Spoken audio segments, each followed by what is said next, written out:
Hello everyone. तो इस video में आज हम लोग महाराष्ट्र स्टेट बोर्ड के नेक्स्ट चैप्टर फिजिक्स का जो सीईटी के लिए है magnetic field due to electric current, class 12 का एक चैप्टर है। इस चैप्टर से 3 क्वेश्चंस आएंगे, ठीक है। तो हम उसके बारे में देख लेते हैं क्या क्या उसके इंपॉर्टेंट फॉर्मूलाज है, क्या क्या कंसेप्ट है, ठीक है।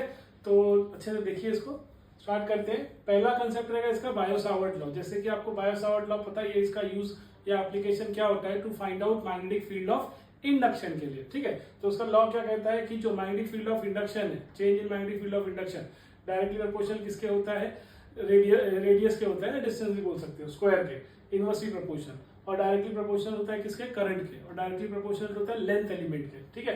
तो और angle that is sine theta. और जो मैग्नेटिक फील्ड ऑफ इंडक्शन है वो किसके परपेंडिकुलर होता है, आइडियल और आर दोनों के परपेंडिकुलर होता है। तो इसमें फॉर्मूला आपको याद रखना है। ऐसा समा सकता है जहां पे आपको ना करंट पूछ दिया रहेगा या मैग्नेटिक फील्ड ऑफ इंडक्शन पूछ दिया रहेगा, ठीक है। फिर उसके बाद है इसी के एप्लीकेशंस है। तो पहला एप्लीकेशन है magnetic field due to a straight carrying current, due to a straight carrying current. तो उसके लिए आपको क्या रखना है, B equal to mu naught by pi I by D, जहां पे D स्टैंड फॉर डिस्टेंस होता है, ठीक है। और I मतलब करंट और B मतलब मैग्नेटिक फील्ड ऑफ इंडक्शन। और म्यू मतलब क्या होता है, म्यू नॉट मतलब परमिएबिलिटी होता है, ठीक है। इसके आगे हम वैल्यू देखेंगे।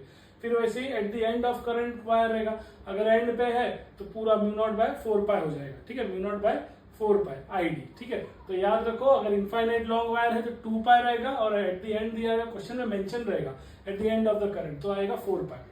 उसके बाद अगला एप्लीकेशन है magnetic field of induction at the centre of circular carrying coil. तो ये लगभग इसी की तरह सेम है, बस यहाँ पे म्यू नॉट I है तो 2a हो जाएगा। क्या हो जाएगा, 2a।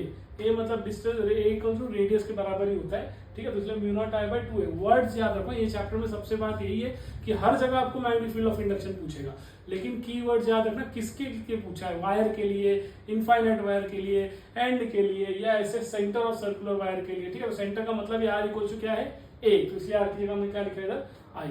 अगर लूप है, अगर बोला N number of loops 100 turns 50 turns, तो आपको इसी फॉर्मूले में कैपिटल N डाल देना है। Capital N stand for number of turns, ठीक है। उसके बाद नेक्स्ट है, next application magnetic field of induction at a point along the axis of coil carrying current. Along the axis, यहाँ पे क्या था, सेंटर ऑफ, और यहाँ पे along the axis on a coil carrying current. तो एक्सिस के लिए क्या होगा, म्यू नॉट बाय 4 पाई, और यहाँ पे 2 pi NA a square plus R square raise to 3/2। इसी में केस है आपका, मतलब A क्या है, डिस्टेंस है। तो अगर सेंटर पे रहेगा, सेंटर पे रहेगा तो रेडियस क्या हो जाएगा, 0। रेडियस 0 हो गया, तो यहाँ पे क्या होगा, इस पूरे फॉर्मूले में R की जगह 0 डाल दो, तो A स्क्वायर का ये क्या हो जाएगा, 3/2। तो स्क्वायर और स्क्वायर रूट कैंसिल, बचेगा क्या, A क्यूब, और ऊपर A स्क्वायर है, A स्क्वायर और A क्यूब कैंसिल, तो क्या हो जाएगा, A, ठीक है। ये ऐसे आ जाएगा। अब ये जो है म्यू नॉट बाय 4 पाई NIA, और ये 2, ये A का मतलब ही क्या होता है, 2 पाई, ठीक है। तो 2 पाई, तो R भी कैंसिल हो जाएगा, तो ये 2 पाई है, 4 पाई से कैंसिल। फाइनल फॉर्मूला बनता है ये, जो जिस पे न्यूमेरिकल आएगा। इस पे न्यूमेरिकल के बहुत ही कम चांस है, लेकिन इस पे न्यूमेरिकल आते हैं, ठीक है। तो at a point along the axis of coil carrying current, और कहाँ पे, एट द सेंटर, तो ये आएगा B मैक्स। सेंटर पे क्या है, maximum magnetic field of induction में, जो कि mu naught NI upon 2a। दोनों फॉर्मूले लगभग सेम है, बस यहाँ पे N है, याद रखो, यहाँ पे N नहीं है। और अगर R एट फार पॉइंट, अगर R बहुत बड़ा है, ठीक है, R बड़ा है, तो ये आएगा म्यू नॉट बाय 2। बाकी पूरा फॉर्मूला एज इट इज रहेगा, ठीक है, इग्नोर करना है इसको। फिर उसके बाद यहाँ पे आएगा force acting on a moving charge in uniform magnetic field. तो वो फोर्स क्या होगा, QVB साइन थीटा। B मतलब magnetic field of induction, Q मतलब चार्ज, और V मतलब वेलोसिटी, ठीक है। और साइन थीटा एंगल हो जाएगा, किसके बीच का एंगल, दैट इज ये वेलोसिटी, दैट इज स्पीड भी बोल सकते हो, और मैग्नेटिक फील्ड ऑफ इंडक्शन। फिर इसमें एक लॉरेंस फोर्स आता है, जो कि इलेक्ट्रोस्टैटिक फोर्स और मैग्नेटिक फोर्स का समेशन होता है, एडिशन। तो ये हो जाएगा Q, ठीक है। E मतलब वहां पे हम बोल सकते हैं इलेक्ट्रिक फील्ड इंटेंसिटी, तो QE मतलब हो जाता है इलेक्ट्रोस्टैटिक फोर्स, और जो QVB है वो यही मैग्नेटिक फोर्स हो जाएगा, ठीक है। तो लॉरेंस फोर्स। अब आए ये motion of charge particle in uniform magnetic field. Uniform magnetic field ये लगभग ना, जो आपका साइक्लोट्रॉन आपने पढ़ा है, साइक्लोट्रॉन यहाँ पे लिखा है, machine used to accelerate charge particle और ions at high energy. Cyclotron की जैसे ये बिल्कुल रेडियस वही mv बाई क्यूबी हो जाएगा। m मतलब मास, v मतलब स्पीड, q मतलब चार्ज, और b मतलब मैग्नेटिक फील्ड ऑफ इंडक्शन। तो यही mv क्या हो जाएगा, इसी को हम p भी लिख सकते हैं, मोमेंटम भी। और इसी मोमेंटम का फॉर्मूला होता है 2mk, जहाँ पे m मतलब क्या होता है, मास, k मतलब काइनेटिक एनर्जी, ठीक है। तो इससे रिलेटेड न्यूमेरिकल्स आते हैं, अच्छे से कर लेना है फॉर्मूला। फिर उसी के बाद इसी में एंगुलर फ्रीक्वेंसी है जिसको हम लोग QB/MB बोलते हैं, QB/M। और उसी में है फिर time taken by charge particle to cover entire one revolution, वो हो जाएगा 2πm/QB। अब इसी में इसको अगर हम देखें साइक्लोट्रॉन का काम क्या होता है, इसका काम होता है टू एक्सीलरेट चार्ज पार्टिकल, ठीक है, और हाई एनर्जी आयंस।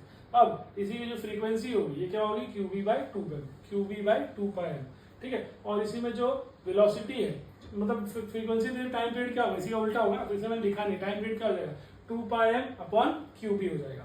अगला है वेलोसिटी ऑफ चार्ज पार्टिकल, तो वेलोसिटी ऑफ चार्ज पार्टिकल के लिए v इक्वल टू क्या हो जाएगा QBr/m, और इसी का काइनेटिक एनर्जी तो क्या होगा 12mv², तो हमें v तो मिल गया है, बाकी हाफ m ऐसे ही रहेगा, इसको पूरे को क्या हो जाएगा स्क्वायर, तो इसलिए q²v²r²/2m।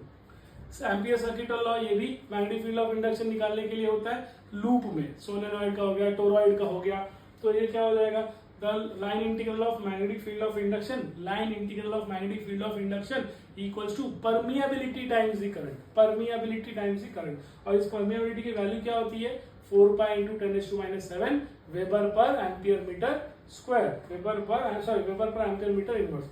अब इसका यूनिट मतलब म्यू नॉट की वैल्यू याद रखो।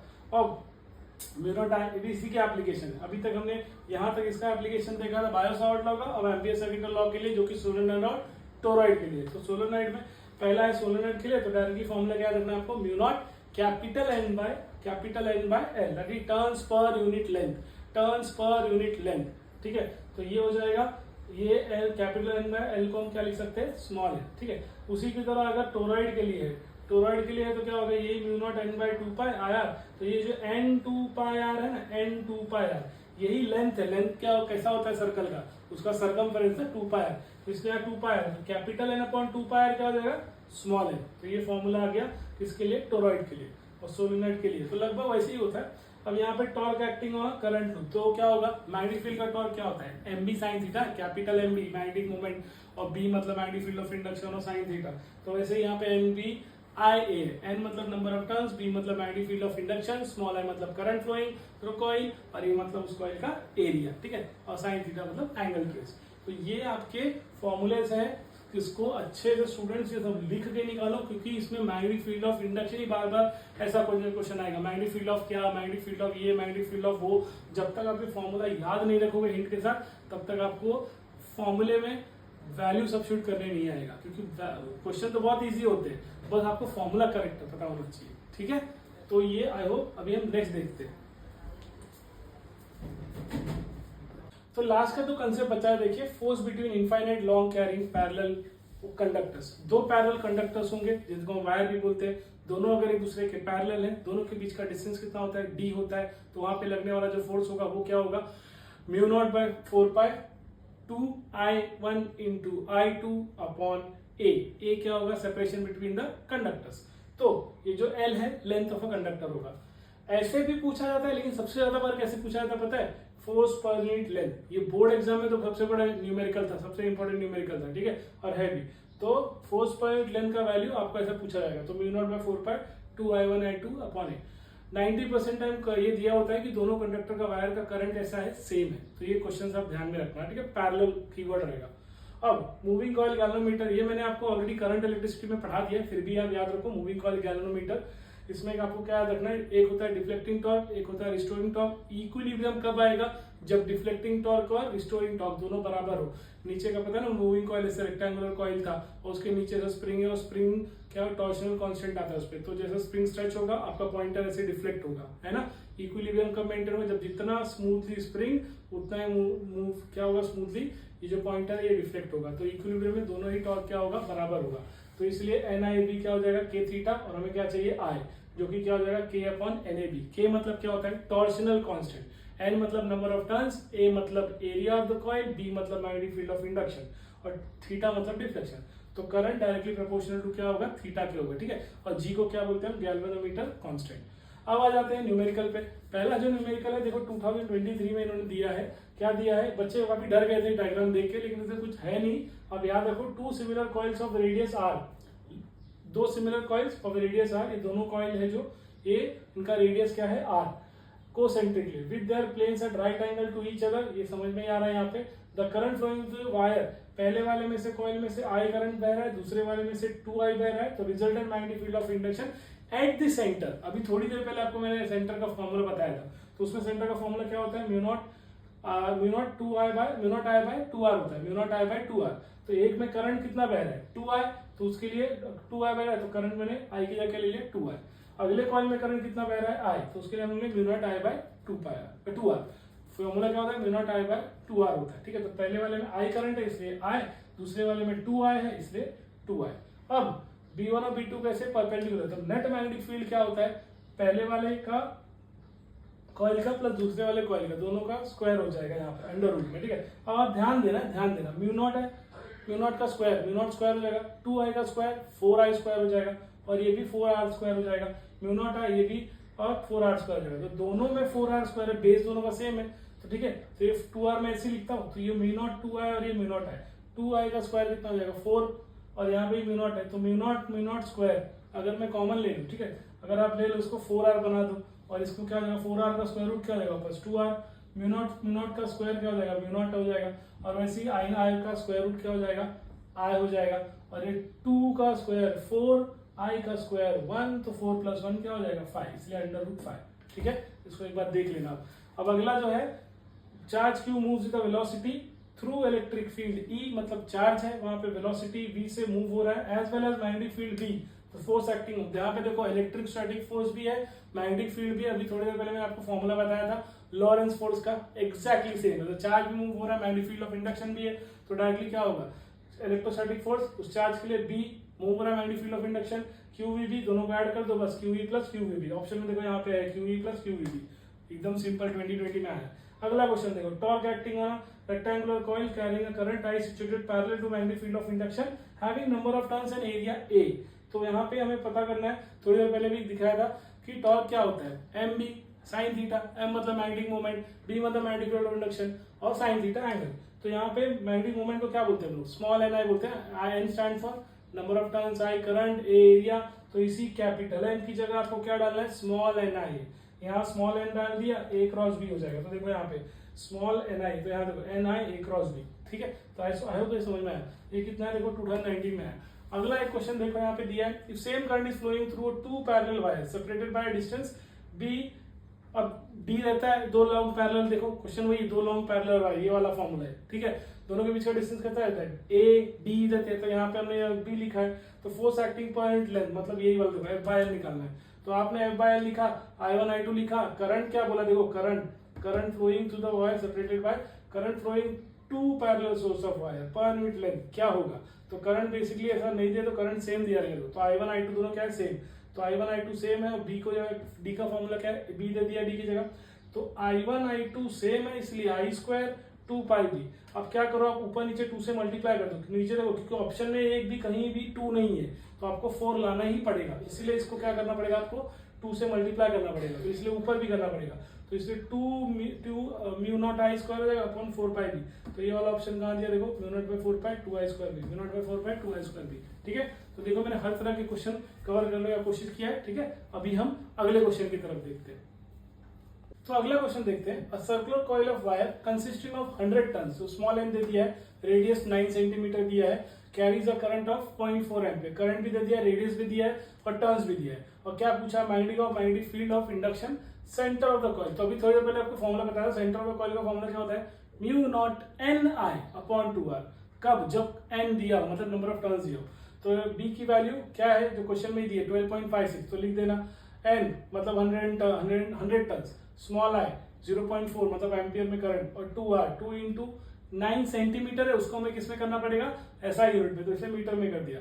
अब आप क्या करोगे, 12.56 ऐसे देखो 100 मल्टीप्लाई बाय 0.4 तो क्या हो जाएगा 40, और ये 2 इंटू 9 18, ये 10⁻²है, ऊपर जाएगा तो क्या हो जाएगा +2, -7 + 2 क्या हो जाएगा -5। अब बस इसको आप सॉल्व कर लेना, तो आपको ये वैल्यू मिल जाएगा 2.79। अच्छे से सॉल्व करना भाई, बहुत कंफ्यूजिंग रहेगा। 10⁻5 से ही समझ 10⁻5 से ही समझ जाना कि इसका वैल्यू मतलब ये ना, ये जो वैल्यू देख लेना यहाँ पे -5 ये है, तो इसको तुरंत मार्क मत करना भाई, क्योंकि 40 भी है, इसको याद रखना, तो इसलिए 10⁻4 होगा, ठीक है। आप उससे भी कर सकते हो, बहुत वैल्यू 2.79, तो 10⁻4 को पकड़ लो, जो एक रहेगा वो भी है, ठीक है। अगला क्वेश्चन देखो, 6 very long insulated copper wires bound together to form a cable of 6 wire है bound together form a cable, है ना, केबल बनाते ना, तो इसे उसमें है, तो करंट सबका एक का 10 एम्पियर, तो -13, 10, 7, -12, 18 ऐसे दिया है। तो magnetic induction of perpendicular of a distance of 10 centimetre of the cable कितना होगा, तो मैग्नेटिक फील्ड ऑफ इंडक्शन ही पूछा, लेकिन पहले तो करंट पता करो ना, क्योंकि 6 वायर में सबके थ्रेड में अलग अलग करंट है, तो सारे करंट को मैंने क्या कर दिया, ऐड कर दिया हमने, तो कितना आ गया 20। कैसे देखो, ये 10 और 10 क्या हो जाएगा 20 और 20 - 13 कितना हो जाएगा 7 हो जाएगा, 7 + 7 कितना हो जाएगा 14, और ये 14 + 18 है ना, और फिर उसको हम लोग -12 से माइनस कर देंगे तो कितना आ जाएगा 20 आ जाएगा, ठीक है। और ये 20 आ गया तो भी आगे क्या करना है आपको, इस फॉर्मूले में करंट की वैल्यू जो 20 है वो रख दो, ये 4 पाई से 2 पाई कैंसिल, यहाँ क्या बचेगा 2, 2 से कितना 2 × 20 कितना जाएगा 40, ये -2 ऊपर जाएगा, ठीक है, तो -2 ऊपर जाएगा तो क्या हो जाएगा +2, और ये -7 तो कितना जाएगा -5, और ये वाला भी ऊपर ही जाएगा तो -6 हो जाएगा। 10⁻⁻⁶ का मतलब ही क्या होता है माइक्रो, इसलिए यहाँ पे माइक्रो रहेगा, और 20 × 2 ये जो करने पे 2 बचा ना, तो 20 × 40 तो 40 माइक्रो टेस्ला, ठीक है, 10⁻⁶ है। ये 19 में आया था, ये भी 19 में आया था। अगला क्वेश्चन देखो 16 में आया, क्या पूछा, बहुत ही सिंपल था क्वेश्चन, बड़ा लिख के छोड़ना मत, क्वेश्चन बहुत सिंपल है। 2 पार्टिकल्स x और y है, ठीक है, having equal charges after being accelerated, दोनों का चार्जेस क्या है इक्वली है, सेम पोटेंशियल डिफरेंस अगर चार्ज रहेगा तो QVB वाला है ना, फिर enter region uniform magnetic field and describe a circular path of radius, circle में घूम रहा है, चार्ज घूम रहा है, तो पक्का साइक्लोट्रॉन है, ठीक है। तो R1 और R2 दोनों के रेडियस है, तो respectively ratio of the mass x1 y, तो हमें साइक्लोट्रॉन के लिए रेडियस का फॉर्मूला पता है mv/qb, ये हमने रेडियस का देखा है साइक्लोट्रॉन का, जहां में फ्रीक्वेंसी, टाइम पीरियड और ये रेडियस देखा था, और काइनेटिक एनर्जी भी पढ़ा था, है ना, तो ये रेडियस है, और रेडियस क्या है डायरेक्टली प्रोपोर्शनल किस करेगा, मास के रहेगा ना, तो रेडियस से डायरेक्टली प्रोपोर्शनल में मास के, तो R1 में R2 क्या हो जाएगा m1/m2, काफी सिंपल था, है ना। फिर अगला देखो, यहाँ पे magnetic induction produce the centre of coil loop current is B, तो क्या पूछा है मैग्नेटिक मोमेंट पूछा ऑफ रेडियस, तो मैग्नेटिक मोमेंट वो वापस सेंटर ऑफ द कॉइल, फिर से ये फॉर्मूला μ0I/2r। अब इसको हम करंट के माध्यम से लिखें, क्यों, हमको मैग्नेटिक मोमेंट पूछा है तो पहले इसको करंट के फॉर्म में लिख देते हैं, 2r ऊपर चला जाएगा तो 2rb हो जाएगा, μ0 नीचे आ गया। अब क्योंकि मैग्नेटिक मोमेंट पूछा है उसका फॉर्मूला क्या होता है करंट इंटू एरिया, करंट की वैल्यू यहाँ से आगे रख दो, एरिया क्या होता है πr², तो πr² है, तो आप क्या करो, ये r² और r कितना हो जाएगा r3, बाकी 2πb, तो यहाँ पे ढूंढो r3 कहाँ है, यहाँ पर भी है, ऊपर है, r3 देखो यहाँ पर भी है, तो यहाँ पे μ0 है, μ0 सिर्फ यहीं पे देखो, तो ये हमारा फाइनल आंसर, ठीक है। तो आई होप ये आपको समझ में आया होगा, मैंने सारे कंसेप्ट क्लियर कर दिए, यहाँ पे आपको जो इंपॉर्टेंट आपको पढ़ना है, हर टाइप की क्वेश्चन इसमें मैंने सॉल्व कर दिए है, आई होप आगे कर लोगे, तीन क्वेश्चन आएगा ये 3 मार्क के लिए, ठीक है। Thank you.